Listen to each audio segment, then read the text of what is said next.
Shakti Shiva Tarot for another read for the collective, getting into the energies of the moment.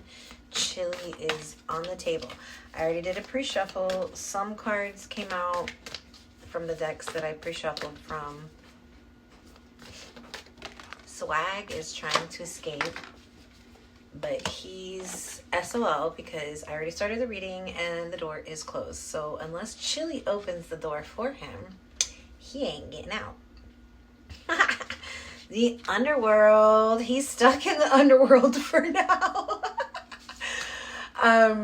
Okay, so the underworld, agape, and the medallion. Ooh, you've got maybe the Midas touch right now. Also, this can symbolize an amulet or a charm, receiving a gift, a necklace, a charm, or something.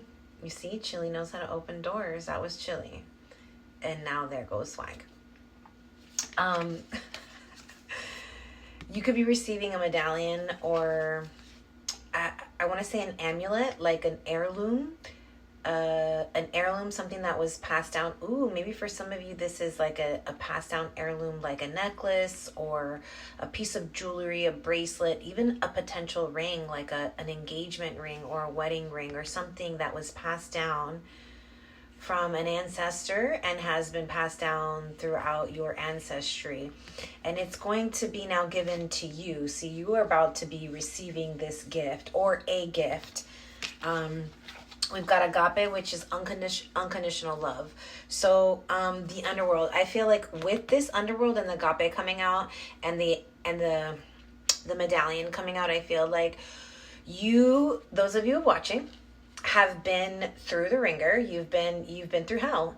You've been through hell and you made it out alive. And I feel like for those of you who have gone through the darkest of the darkest, the underworld, and made it out alive, not many do, you have a certain kind of, you have a very beautiful heart, a very open heart that is unconditional. And how can you have such a, maybe people look at you and they're like, how can this person be so kind, so compassionate, so forgiving, so gentle, when I know that they've been through so much? It's because you've been through this. You've been through hell and back and you made it out alive. And when you've gone through that, you automatically embody a sense of unconditional love because you legit had to like have an ego death, a rebirth of sorts, where like you had to reach a moment where you're like, all right, this is it. I potentially could maybe not make it out of this situation alive, right? You've had those moments, even if it's just once, some of y'all, multiple moments, maybe like a lot of near-death experiences. And so having gone through such darkness, you can only come out the other side with a heart full of love. And this situation is you're dealing with a twin flame. You potentially can consider yourself a twin flame. If you don't know about twin flames, it's okay. You don't have to know about twin flames. This is just an eternal love.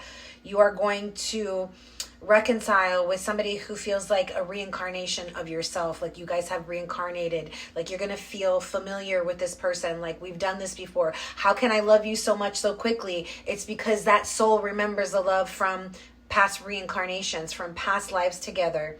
It says passions, twins seeking union, but there is hesitation here because there's been past heartbreak. And so broken trust, afraid to move forward. I feel like when you meet your twin, if there has been past heartbreak, broken trust from past relationships, it tends to get carried over into this relationship. And that kind of all, and let's say you tried to really shove all that stuff down. When you meet your twin, it all gets reactivated, it all comes back up to the surface for you to finally clear it. But sometimes what happens is we tend to just shove it right back down, and we don't want to feel, we don't want to think about it. So then it kind of just, but it's like it's being asked to be seen. It can't be ignored anymore is kind of what I'm feeling here. But for some of you, that has been the delay in the connection, has been this past heartbreak. And it's like, at some point we have to realize that the trauma of our past is what is getting in the way of us having a beautiful connection with our twin, because we keep bracing. Our nervous system keeps bracing for the impact of what happened in the past, right? And so it keeps lingering. It's like circling in the back of my mind. Let me give myself a minute to let it come forward. There's that saying where it's like, it had never worked out before, right? You kept heartbreak after heartbreak after heartbreak, or failed relationship after failed relationship after failed relationship. And maybe both of you, or one of you more than the other, got to a point where you were like, I give up. I give up on love. I give up on believing that the perfect person exists out there for me. I give up on believing that forever is a thing. Nothing lasts forever, right? You kind of had reached that realization. Maybe your person, you guys individually had gone through so much heartbreak and so much past broken trust that you're like, I'm done, right?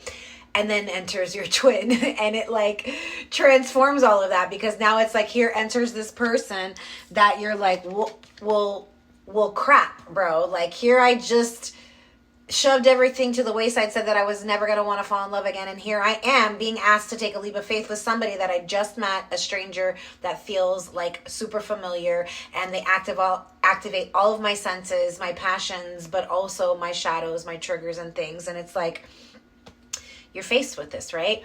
And then it's like, you kind of get to a point where you realize, oh, this is why it never worked with everyone else, because I was meant to meet this person.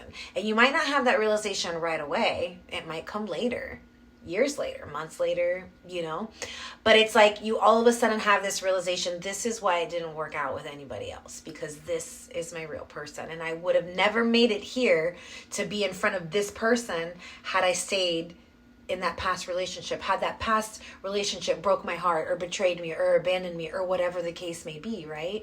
And it's like, now enters the twin. For some of you, the real twin, that if you were faced with dealing with a shadow twin, and it's like, now I understand why no one else stayed.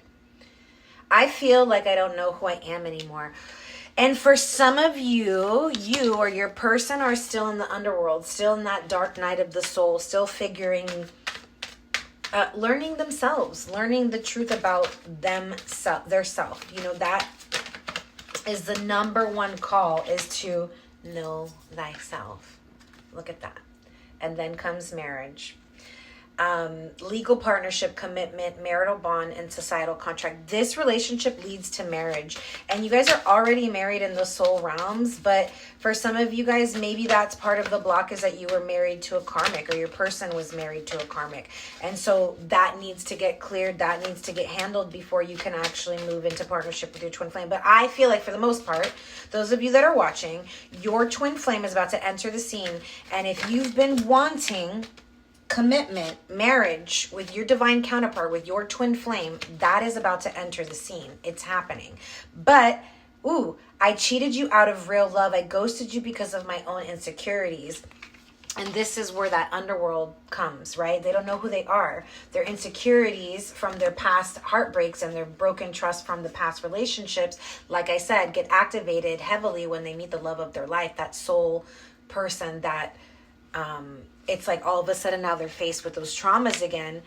And, you cannot punish your twin for the past traumas that other people did. And I know that that's what tends to happen. We come into relationships with our wounds from the past relationships, and then our partners tend to take the brunt of that, right? It's like we don't realize we're punishing the new person with the old person's behavior, right? Because certain things might be triggering certain behaviors of your new person that maybe need to get like cleared out, closed out, boundaries set. People are both learning It's not meant to get replayed in this connection, but it's coming up for a reason.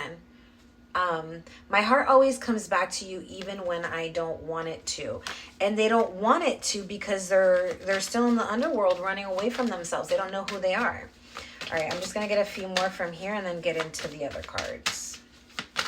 No, we're done here? Okay. Oh, no. Yeah, you see, there was one more.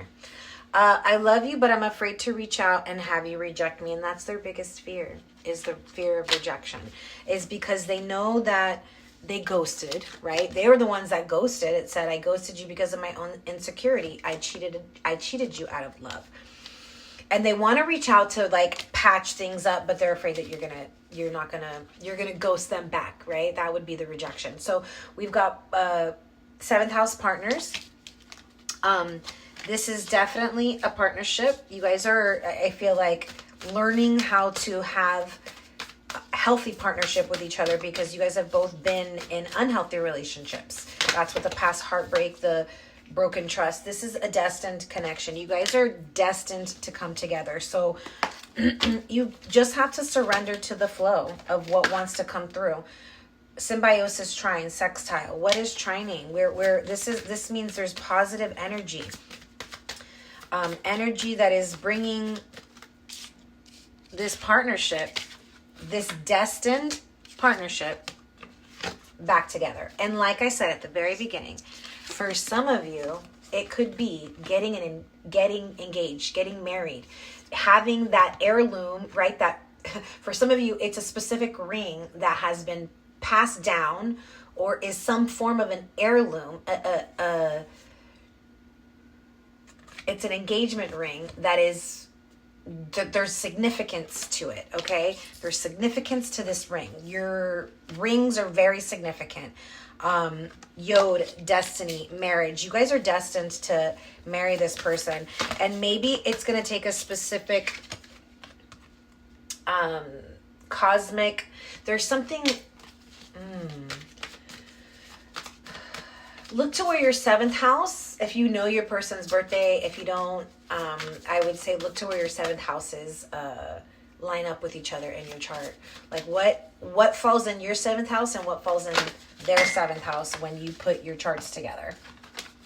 If you don't know about that kind of stuff and you want to learn or you want me to do it for you, shoot me a message. Oh, also, today is Tuesday. I was supposed to be doing, you know what? I am going to do on Tuesdays. I'm going to try to stick to it. My lives at noon for Tarot Tuesday. So it's 10 a.m. today. Hopefully I'll get this up before noon. I'm going to put it in the stories. Okay. So anyways, 8th house mystery. There is a mystery. Okay. So see also what, the 8th house, go check out your 8th house. See if there's any trines or sextiles to like the sun, Venus, the moon. These are big aspects. Even Saturn too, because Saturn is structure, discipline. Okay, so with the tarot, as I was pre-shuffling, we have the surprise. The Tower. Something is coming in to surprise you. I feel like if you have been worried about a situation, this is insomnia, anxiety, depression. If you've been feeling low energetically, like you just...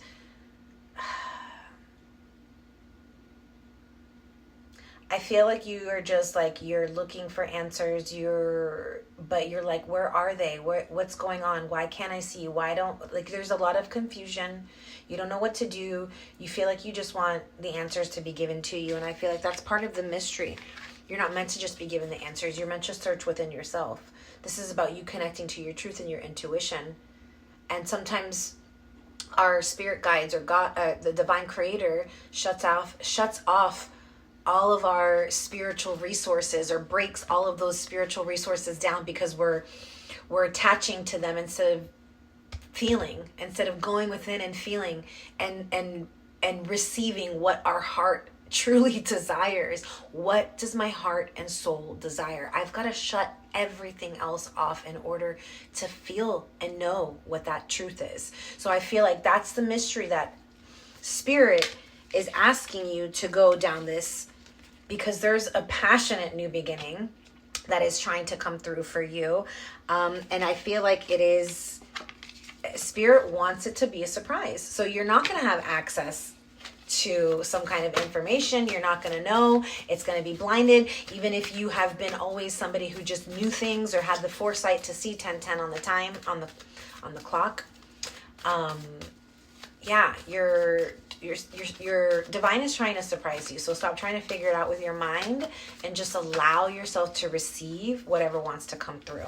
Yeah, I feel like you're holding on really tightly, gripping on tightly to somebody or a situation because there's confusion. Like, is this my person? Is this not my person? Right? And I feel like the answer here is to release that, let it go. Because if it is the Two of Cups, if it is your soulmate, if it is your person, if it is your twin flame, if it is your partner, I mean, there is somebody in your energy that is twin flame, soulmate connected, that feels the same way, that wants the same things as you, partnership and marriage. But I feel like you could be tightly holding on to either a financial situation, a job, a location, a past person, a past belief of heartbreak and distrust. Something that you can't seem to let go of is blocking this soulmate, this twin flame, from either coming in fully or moving into the next stage, which is partnership or marriage or whatever that next stage is for you. So I feel like there's a sense of needing to completely surrender it. Choose wisely what you choose to surrender and what you choose to put your energy into. I feel like there is too many options and there needs to be a choice. A choice needs to be made. Pay attention to the red flags. This is about taking a step back, pausing, shifting your perspective with the Hanged Man here. Because victory, it's like at the tips of your finger, but something you are holding on too tightly, whether it be a perspective or, it could be like you're holding too tightly to a specific person that it needs to be, or a specific outcome and how it has to happen, or whatever that needs to get let go of. Choose wisely, because one of these paths leads to your twin flame. One of these paths leads to your soulmate. One of these paths leads to your perfect match, and it leads to marriage. The other ones, not so much, okay? The other ones lead to distractions, poisons, toxins, delays. So just choose wisely and really feel what you want to receive, because it is your true heart's desire, not because it looks good on paper or it's going to make you some kind of bring you some kind of gain in the financial world. I feel like that's kind of like the biggest thing here. So we're going to ask a question, yes or no question, and I will let you know the response. It is a yes, but with a potential for change, because it's not a strong yes. So if you keep your thoughts positive, if you keep your frequency high, it will remain a yes. But if you start to think negatively or start to fear, put your thoughts into fear, it could change to a no. So